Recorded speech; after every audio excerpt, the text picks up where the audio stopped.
God uses to usher you into triumph. I've never seen anybody be triumphant who wasn't in trouble first. How can you triumph if there is no conflict? To be in trouble in order to be triumphant. That's why the Bible says that the Lord is a present help in trouble. I'm trying to get you to see that God has strategized even your enemies. The book of Joel talks about the Syrian armies and the various armies that rose up against Judah and rose up specifically against Israel and how they fought against them. And they said this was the Lord's army. Wait a minute. This was the Lord's army. And the Lord's army was the enemies that fought against the Lord's people. Which brings me to my third S. God's servants are often your enemies. Your enemies are serving God's purpose. They don't know that when they locked you out, they thought they were fighting you, but they were really being an instrument in the hands of God. They were God's servants locking you out of what He didn't want you to have so that they could usher you into what. Now you know, come on now, anytime your blood brothers sell you into bondage, lie on you. I'm not lying, talking about you came in late for work or lied on you about a test or lied on you about a woman. They lied, said he was dead. He got sold into slavery.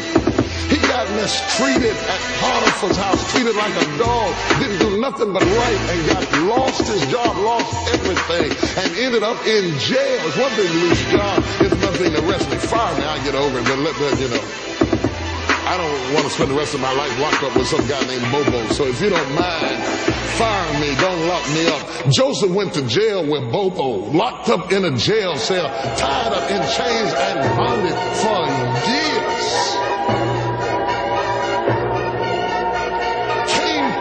Process comes up on the outside and steps into a place so powerful and so wonderful, and I mean overnight he goes from being a slave to being a prince overnight. When God gets ready to turn your life around, He can do it overnight.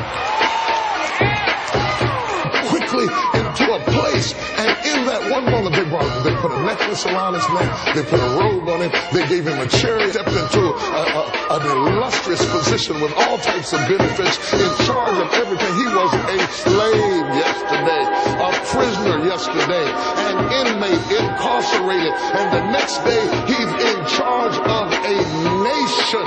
The national budget of Egypt was placed in the hand of a convict.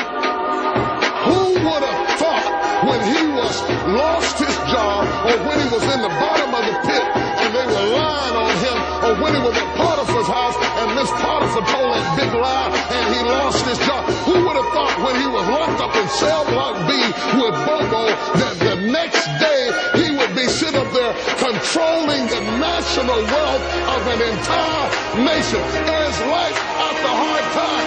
My God, my God, my God, my God. I want to tell you why the place is a secret. If the leadership of Egypt would have known that a Hebrew slave boy in prison was going to take the position that they had all been waiting on all their lives, they would have killed him in the jail cell. Sometimes God hides what He's going to do in your life to keep your enemies from killing you before you get to the place.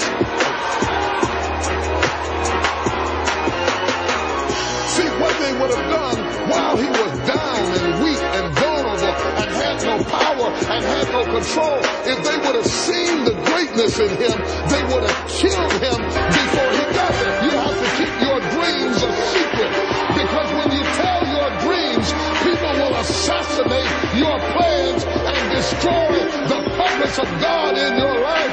Look at somebody and say, it's a a secret. It's a secret. It's a secret. It's a secret. It's a secret. It's a secret how much God